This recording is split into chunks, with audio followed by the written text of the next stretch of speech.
Hello and welcome back to the I Am Barabbas podcast. My name is Reggie Thal, and this week we're airing episode 0, What is a Drug? Now, normally when I teach an addictions class, I start off by defining what a drug is, and then we look at the different categories of drugs, both legal and illicit, and we see how they affect the human body. The reason why that's important is because we talk about addiction as biology, as we did in episode 1, and then psychology of addiction, as we looked at episode 2, and we look at community roles in addiction in episode 3, you get a better understanding as to why a person may be using a certain drug or what that function of that drug might be in their lives. And so, for instance, if someone prefers marijuana over alcohol and they have that as an addiction, they just can't stop themselves from using it. And we'll look at the definition of what an addiction actually is in a moment. Then you can better understand why they might be using that drug because you can understand what it does to the human body, and then come up with a treatment plan that can help that person get out of that addiction. So that's why this information is important. I totally forgot to cover it before we started with our series, and so I figured I'll go ahead and record a new episode, and I titled it episode 0 because it really should come before episode 1.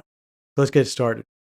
One of the hardest things to do when teaching about addiction, especially to people who believe they don't have any, is to teach empathy, the concept of looking at the problem from the person's perspective who's going through that problem, not from your own biased view.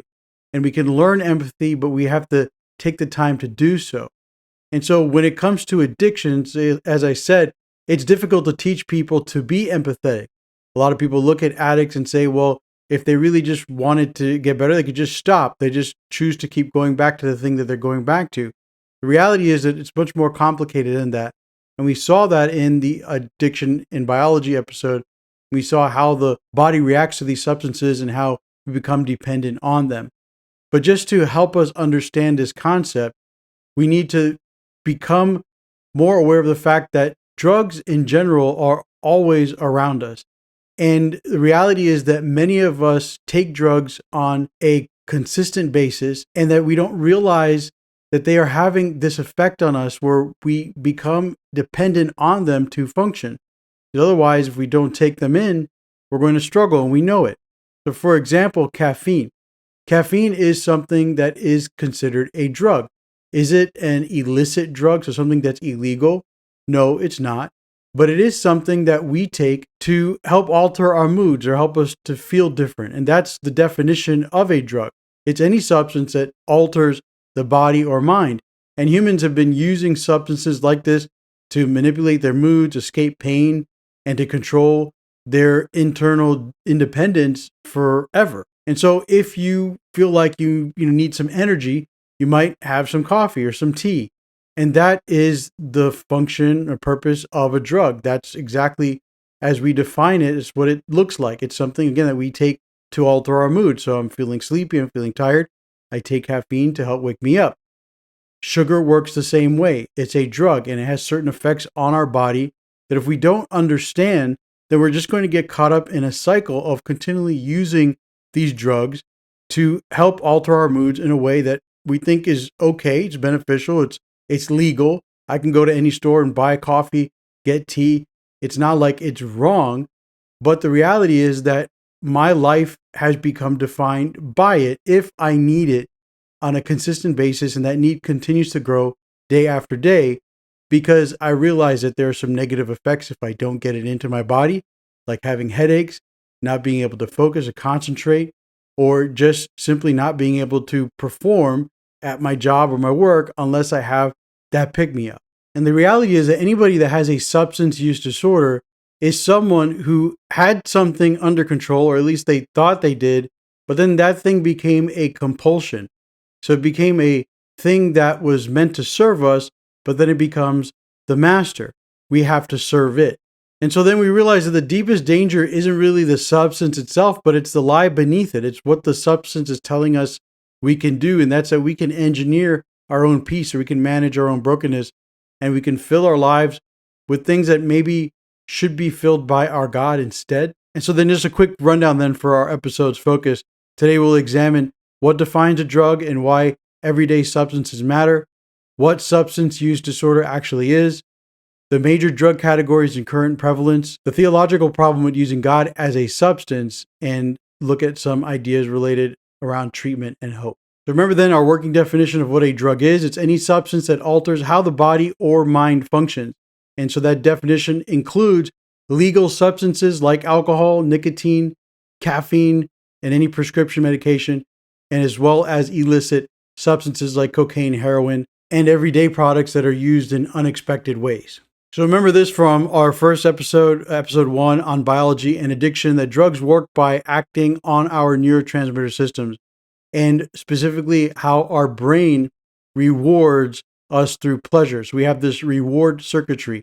You can think of it as a highway system in your brain where it activates a path of travel for neurotransmitters, where it starts at one end and it travels to the end to release the kinds of endorphins that we need to feel good.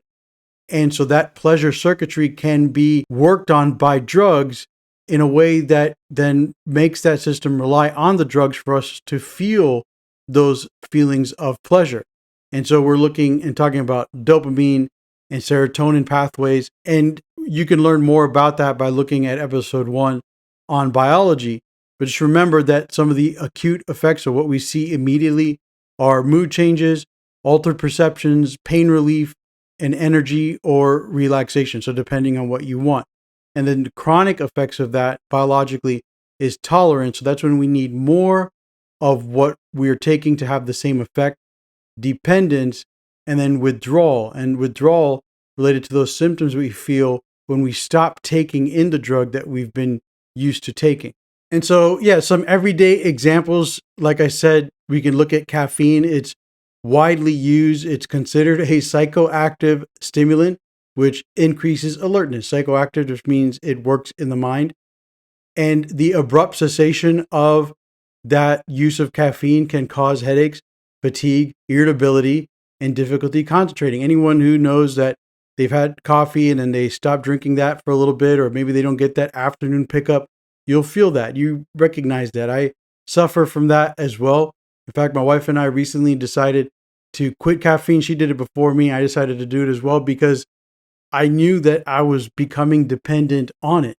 In other words, I knew that as every day went on, if I didn't have some caffeine, I was going to feel tired and want to take a nap or sleep. And so I would just, get some caffeine and mix in some amino acid powder into some water and drink that. Or I'd make a whole, half pot of coffee and drink that throughout the day. Or I'd find other ways to just get that boost through some kind of caffeinated drink. And again, it's because I was dependent on it to keep me awake and to keep me focused and keep me working. And so I realized that was happening and said, you know what? My body has developed an addiction to this drug. That's what caffeine is. And so I decided to go ahead and wean off of it. I did wean off of it. So I started to have less and less of the caffeine each day so that I could mitigate the effects I knew I was going to feel. But as soon as I was done, well, then the next day, after I didn't have any caffeine, there started the headaches and feeling tired and my eyes closing. And it took about a week to kind of get through. And I finally feel better. I don't need the caffeine anymore. I feel alert throughout the day. Look at that. A good night's sleep can actually help. I don't feel tired. I don't feel like I need help concentrating. And that's what we're talking about here when it comes to the use of these substances and the lie that the substances try to sell us on how much we need them to function. Another example with everyday kind of things is sugar, just high sugar foods.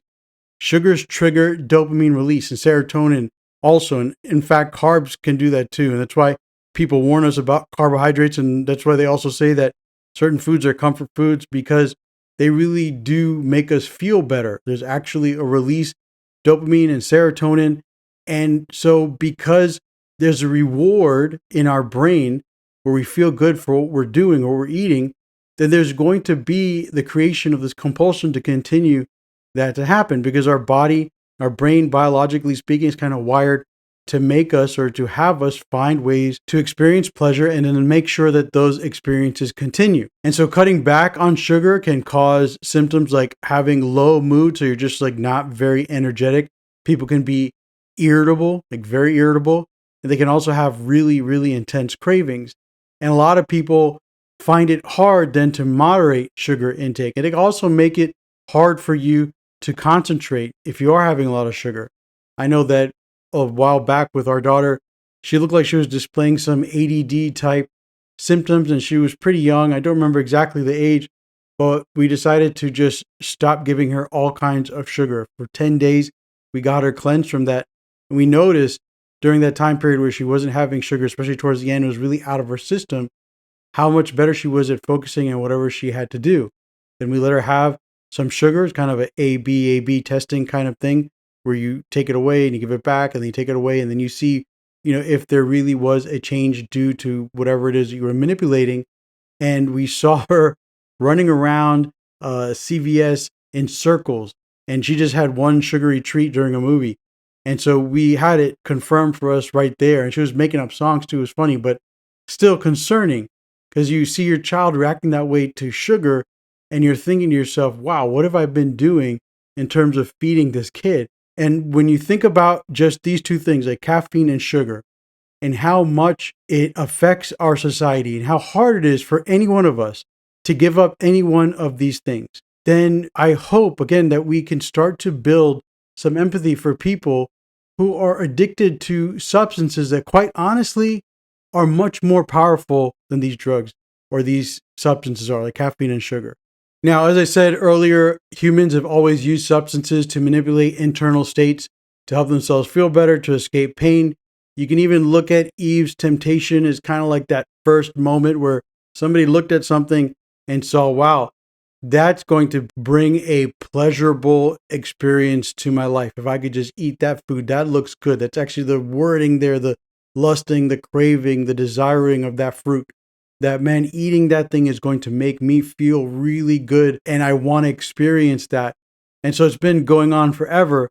And what's interesting about that, though, is that, the desire for pleasure is not inherently sinful. It's just that it has to be directed and obedient to God's will. Even when it comes to foods and plants, like in the garden, there was just that one tree that they weren't allowed to eat from, but everything else was okay to eat from. And what is it about us as humans that look at the one thing that we probably shouldn't have and desire it over everything else? And that's where we have that struggle with that nature that comes along with the sin that we are born with and born into this world with. And so what we find ourselves struggling with as human beings is the inability to fully commit to God without His Spirit, without His help.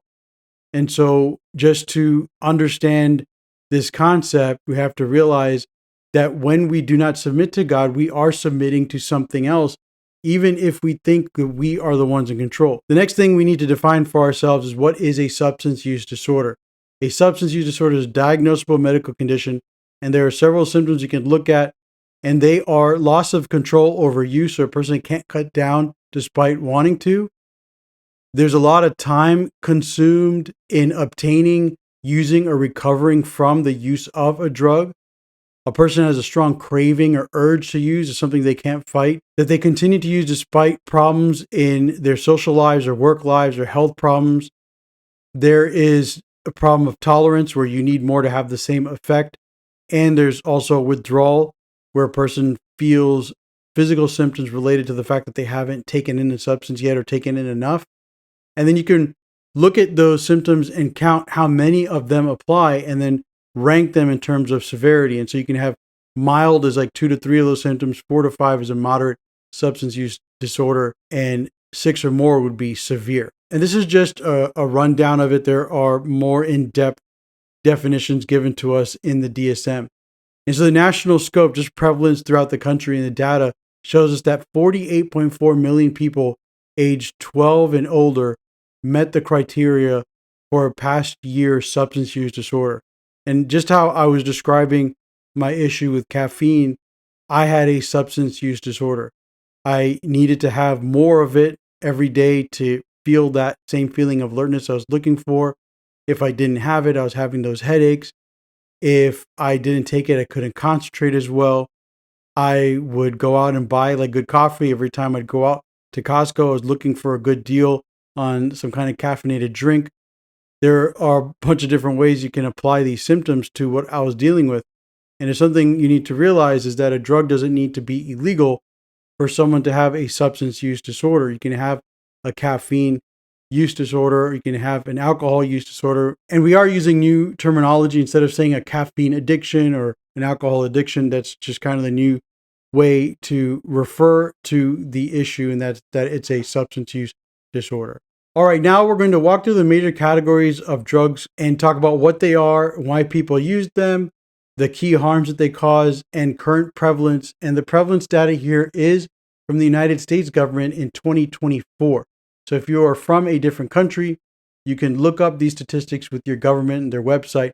There should be studies that are done on a regular basis, should be annual, if not biannual, or every 5 years, where they do surveys and try to figure out what the drug usage prevalence is in your country. But just keep in mind that the statistics that are shown here are from the US.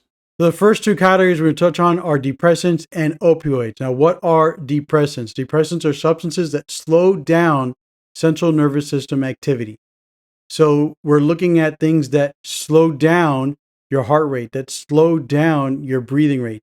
And these drugs are alcohol, benzodiazepines like Xanax and Valium. Those are prescribed for anxiety usually, sleep meds, and barbiturates.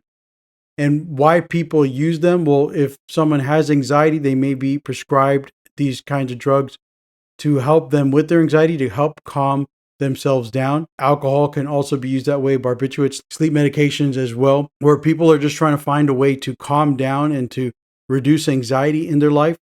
When it comes to social situations, people will use drugs like alcohol to release inhibition. So we have social inhibitions or just inhibitions in general.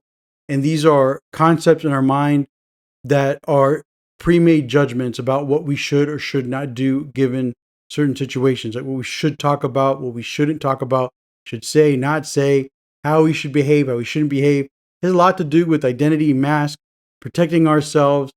And so when you go into a social situation like a party, typically you don't want to have a mask on. You don't want to have to pretend to be a certain way. You want to let loose and be yourself. And so alcohol is one of those things that in your mind, the way it works, it just lowers those inhibitions. Again, it reduces central nervous system. And so, and what it's doing.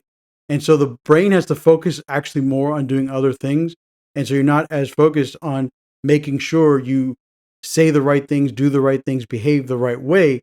And now you're free to do the things you maybe want to do, not maybe, you do want to do, but you hold yourself back from doing. Anyone who says that they were acting outside of their normal selves when they were drinking doesn't really understand what alcohol does and how it functions. The alcohol let you be who you always want to be. And so when you drink and you get to a certain point where you're doing things, you wake up and people tell you the realization that should be happening is not surprise, but it should be concern. Now, some key points on alcohol. A lot of people don't realize how much they're drinking and what a standard drink is and how that's measured. So a standard drink is just 0.6 fluid ounces of pure ethanol. And so that comes out to what you normally find in a 12-ounce beer. So one beer, 5 ounces of wine, or 1.5 ounces of liquor. So think about how people serve themselves. The next time you have a measuring cup, you pour in 5 ounces of liquid and see, is that how much wine you have in one sitting? Probably not. A lot of people fill up a glass halfway. It's already too much. And so when you're drinking, you're supposed to be counting the number of drinks you have based on this ratio of 0.6 fluid ounces of ethanol. So again, that's one 12-ounce beer. That's one bottle, 5 ounces of wine, which isn't very much when you look at it, and a 1.5 ounce shot of liquor, even if that's mixed into a drink. And so if you had 2 beers or you had 1 glass of wine, but again, you look at it and measure it and you realize, well, that was actually like 2.5 glasses of wine in 1 cup. And a lot of people come to a realization that they've been drinking way more than they thought they ever did. And with binge drinking, for women, it's 4 or more drinks in less than 2 hours. And for men, it's 5 or more drinks. And the difference has to do with the way metabolism works in a man and a woman's body. And so some people, again, they'll have that full glass of wine, and what they don't realize based on the ounces that they're drinking, that they're actually having like 2.5 drinks that one pour. And then they go and do that again, within a couple hours, they've now reached into the binge drinking stage. And so then a lot of people don't realize how much of a problem they actually have with alcohol. There's some of the harms related to the use of depressants. You can have blackouts, you can have accidents, liver disease, cancer, brain damage. Withdrawal can be life-threatening and can lead to seizures and delirium. And one thing I was surprised to learn when I was working on my degree and then working with addicts was that alcohol withdrawal is actually one of the more dangerous withdrawals that an addict can go through because of how much of the body it negatively affects. It damages the kidneys, the liver, the brain, the heart. There are so many parts of our body that suffer damaging effects from alcohol. And so when a person is trying to get off of it, there becomes this realization of how badly their body has become dependent on it. And then there's certain organ systems that can shut down. And so it really needs to be done with medical supervision. The 2024 prevalence at 134.3 million people aged 12 and older used alcohol in the last month. 43.1% of current users engaged in binge drinking. Engaged in binge drinking is going to lead to this substance use disorder. Now, next category, opioids. What are they? Prescription pain relievers like oxycodone, hydrocodone, heroin, and illicit fentanyl. Back in November, I had some of the worst pain as I was waking up from surgery where they were repairing my ruptured Achilles. And it was the worst pain I've ever experienced in my life when I woke up. And I had already had pain medication in my body. And so when I said it to the person who was there with me as I was waking up, it's like, oh, it hurts so much. It hurts so much. They went ahead and pushed more of the medication. I said, it still hurts. Nothing's changing. And then I all of a sudden felt this rush of relief. And he told me that he put fentanyl in. And in that moment, it's what I needed. The other drug that they were putting in there was another opioid. Can't remember which one, but it was another opioid. Just wasn't hitting the receptors the way that I needed it to for me to not feel the pain of having two screws put into my bone and through a tendon. And so the fentanyl kicked in and I felt better. And I still think back to that relief that I felt. And I do now understand why people go after this drug despite how dangerous it is. And again, the uses for them is for pain relief, but it can also create a sense of euphoria and help people deal with emotional pain that they don't want to confront. It can help to numb that stuff. And so they don't think about it. And then they can just have that experience of pleasure related to the fact that the pain is now gone. And unfortunately, just like in my situation with the surgery, a lot of the crisis that exists in the country today with opioids is driven by illicit fentanyl, so the illegal versions of it, but it starts in doctors' offices. So it starts with people having that experience, like me, having surgery and getting out of it. But if it was part of my nature, no, again, it's by the grace of God that I didn't do this, but I could just imagine that if it was something that felt so good and I wanted it again, that I would go looking for it. And I live in Miami. We could find that stuff fairly easily if I wanted to. But again, by the grace and mercy of God, that's not in my person to want that kind of thing again. But I can understand it. But that's where the crisis begins. It begins with medical professionals who are prescribing these things, offering these things, and sometimes they don't need to. I remember once I had dental work done, and the dentist said, well, if you want, I'll give you Vicodin as a prescription. You can take it, but just try the ibuprofen and then stick with that. And I didn't even fill the Vicodin. I just went ahead and did the ibuprofen. I said, you know what? This is good enough. I'm not going to mess around with the Vicodin. And unfortunately, there are a lot of people who don't think that way, and it sets themselves up for a substance use disorder. In 2024, a prescription pain reliever misuse was around 2.1 million people, and heroin use was around 259,000 people. Okay, so our next two categories are stimulants and cannabis. So what are stimulants? They are drugs like cocaine, methamphetamine, prescription stimulants like Adderall, Ritalin, and also caffeine and nicotine. Why people use them? For performance, for energy, for weight control, and also self-medication for depression or just feeling tired. The harms of these substances are that they can cause cardiovascular events like heart attacks and stroke, because they can raise your blood pressure.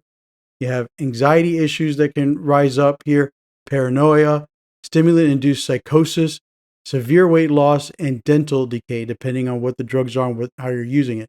And so I tell you this, if you are an anxious person and you're taking caffeine, like you're just drinking caffeine, and I was going to say cocaine, but it applies to cocaine too. If you're taking any stimulant, it'll just make those symptoms worse. Your anxiety will come out. You'll snap more, bite more. I noticed that myself as well. I get way more intense if I am having that caffeine in my life, because who doesn't have anxiety? We all have worries about what's going on in this world and how we can function in it. But we learn to manage them. But again, if we're using stimulants, the managing techniques that we've developed or the coping mechanisms are going to fail, and the people around us are going to become the victims of our wrath. And the prevalence of use in the country: cocaine, about 1.7 million, methamphetamine, 1.4 million, prescription stimulant misuse, 1.2 million. So a lot of people who are prescribed medications like for ADHD or ADD, and those stimulants, they help because it's related to slow brain functioning. And so you just get the stimulant going. And so it helps people to focus. But if you take the drug outside of how it's supposed to be used, then that's the abuse of that prescription drug. And again, that's about 1.2 million people in the 2024 survey that said that they were doing that, or that the numbers show are in that category.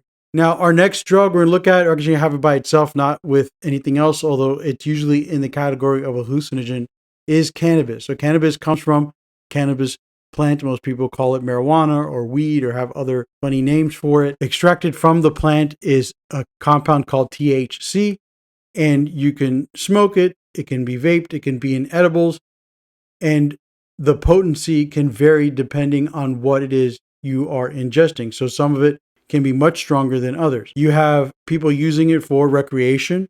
There are people that use it to relax. There are medical uses for it as well. It's been shown to help people with pain and nausea and seizures, but it can be harmful. It can be something that someone is addicted to or has a use disorder related to. Now, where this comes into play is for early onset individuals or early age onset individuals. So cannabis use disorder is higher for teenagers or adolescents who use cannabis versus those who are older in life when they start to use it, depending on when you start. And so adolescent age people are more likely to have the cannabis use disorder. And then also just anyone who uses it on a daily basis. What that means is if there's someone who's using it on, weekends or just on occasion, much like some of you may drink alcohol, then there's a lesser chance a person will become addicted versus the person who is using it every day, just like someone who's using alcohol every day. The more you use something, the more prone you will be to addiction. And the same thing works with adolescents and alcohol as well. If a 12-year-old is starting to drink alcohol, you better believe there's a higher chance they're going to become addicted to the alcohol, just like they would be to the cannabis. Besides having the cannabis use disorder, people can also suffer from cognitive impairment, mental health risks like anxiety. There can also be psychosis. Certain vulnerable individuals will have that experience of psychosis with marijuana or with THC, and so they'll pretty much be the people who never try it again. Then you can have driving impairments as a result from it, and also respiratory harm from the smoke, just like smoking cigarettes can cause respiratory harm. In the study from 2024, it showed that 44.3 million people used marijuana or cannabis in the last month from the time the survey was done. And so that was by far the most amount of people for something that is still federally illegal or illicit. Now, our next two categories are hallucinogens and inhalants. Now, hallucinogens are also known as dissociatives. What that means is it makes you separate yourself from whatever reality you're in. You disassociate. And so you have LSD, psilocybin, MDMA, PCP, ketamine. What effects do they have? Well, people experience an altered perception. They can even describe having mystical experiences. and disassociation. That's where, again, you feel like you're separating yourself from your own existence at a moment in time, which is used by those who prefer this drug as a way to escape temporarily from something that they just don't want to be focusing on or thinking about. What's interesting is that with this drug, there is low physical dependence. So there's not much of the, physical need and the withdrawal and the tolerance and all that kind of stuff. But there are risks related to what's called bad trips, or the kind of hallucinations that people can have. Maybe people think that somebody they see looks like a zombie and then go and eat their face. So like the bath salt kind of thing.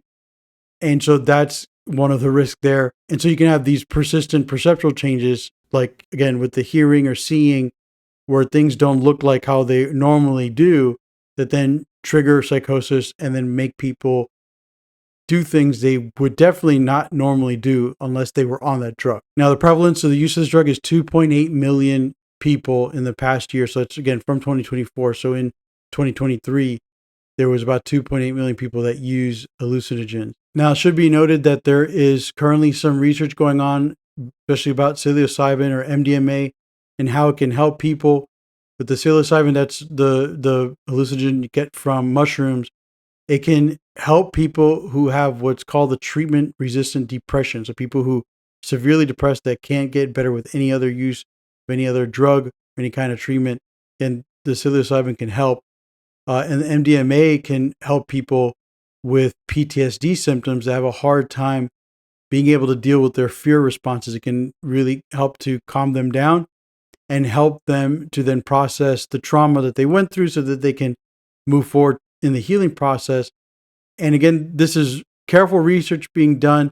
It should be done only in those research settings with those people who are trained until, those things become approved. Then medical supervision can be part of the process. And it's a positive thing because we do want to find ways to help people. But at the same time, we have to be careful because, again, there can be some very serious negative consequences from the use of these substances, especially if it's done without medical supervision. Now, inhalants, what are those? Those are volatile substances that people like to sniff or just, take a nice deep breath of.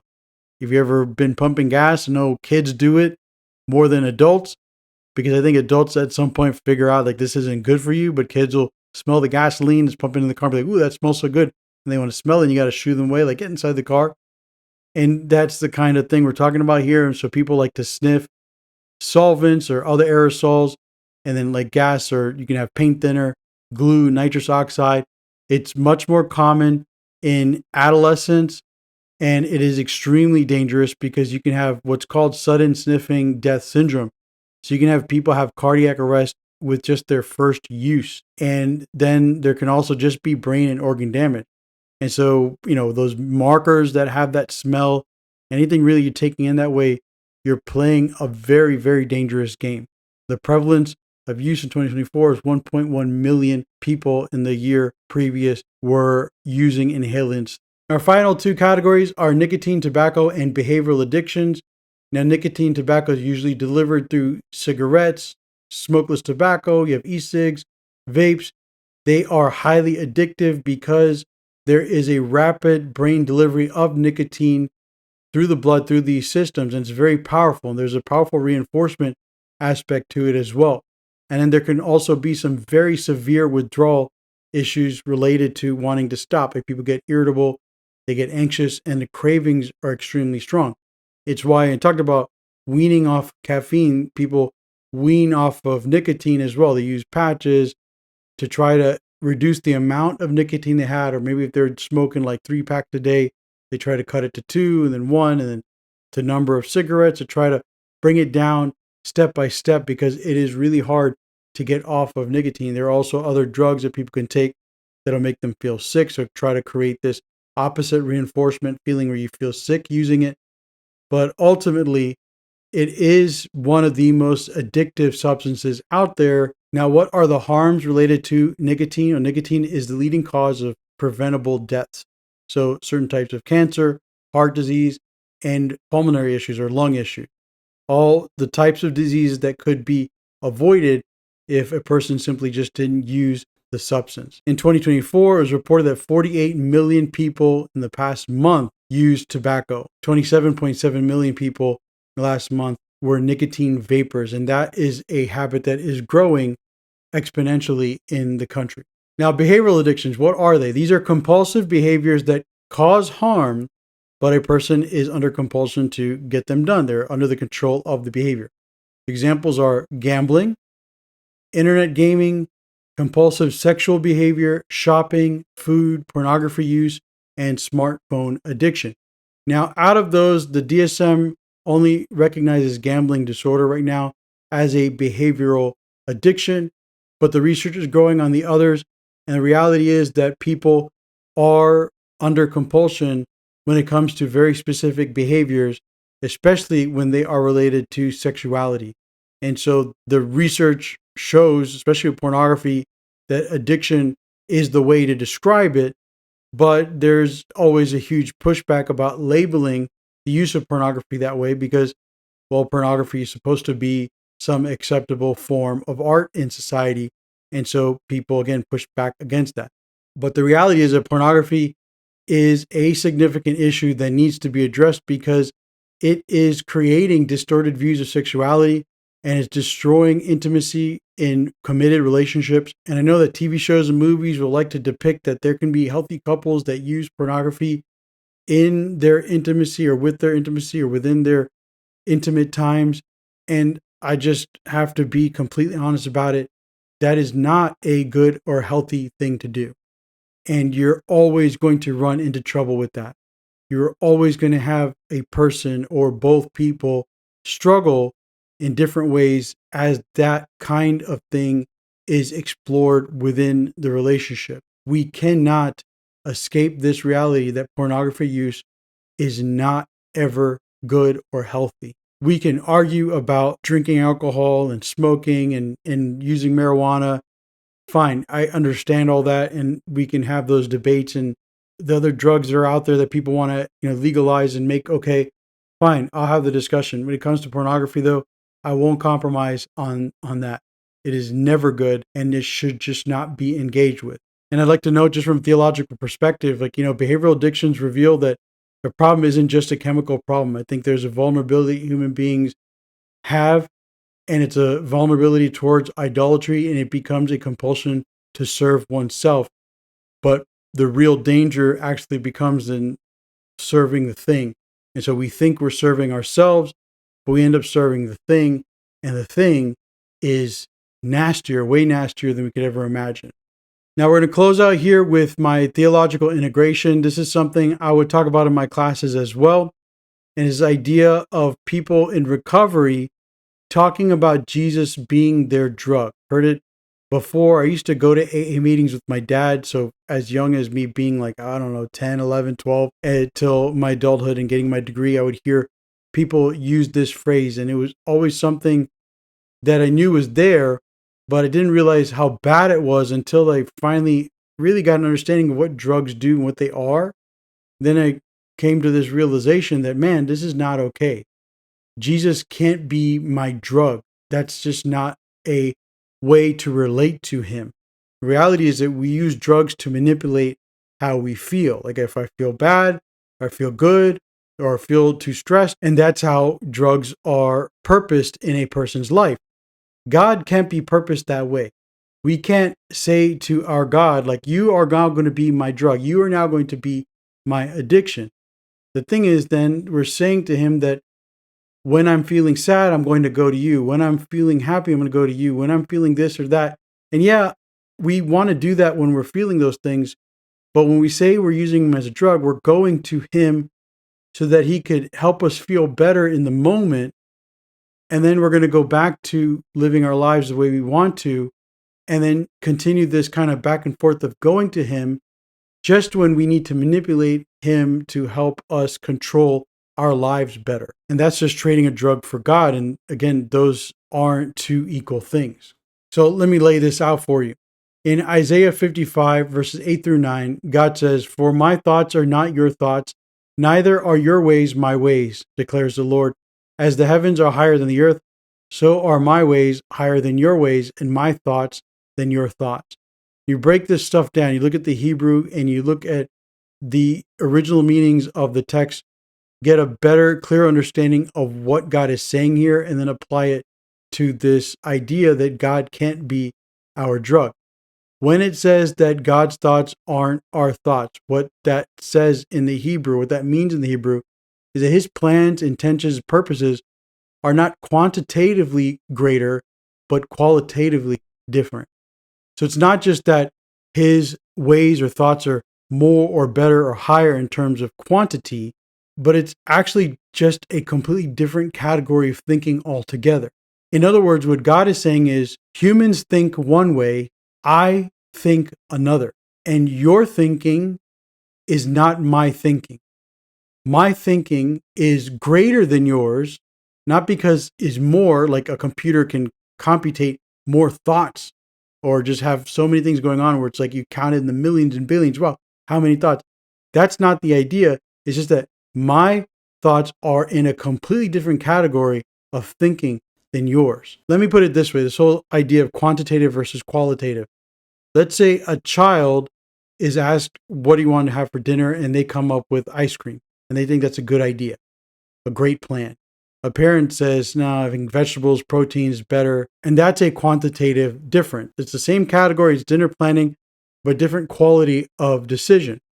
But it's God's thoughts being qualitatively different. It's like comparing a kid's drawing where they just put something together with crayon and a piece of paper, and then comparing it to the underlying mathematical equations that govern our universe. Totally different categories of thinking. How can we compare the two, right? The child's drawings are great. They're pretty. The underlying mathematical equations that govern our entire universe, that's just a whole other concept. And that's what God is saying when he says, my ways are higher than your ways, and my thoughts are higher than your thoughts. And so the idea of saying that we're going to reduce God to be a better coping mechanism or just a higher power that we define, it's not going to work. He's not on our spectrum of solutions. He's wholly something else. Altogether, he is something else. And relating to him requires surrendering to him. So when we approach God as a substance, something consumed for our benefit, on our terms to produce a desired internal state, we commit category confusion. We reduce the infinite, sovereign, holy creator to a tool in our self-improvement toolkit. It doesn't work that way with our God. So when I'm sad, God, I'm going to go to you. That sounds like a good idea to go to him. But again, his ways are higher. He's in a totally different plane of existence. And we have to recognize that. And because he is, what we need to do is, God, I am sad. I don't know what to do. I'm going to submit this sadness to you and ask you to do with it what you want to do, not make me feel better. You get it? That's the difference here.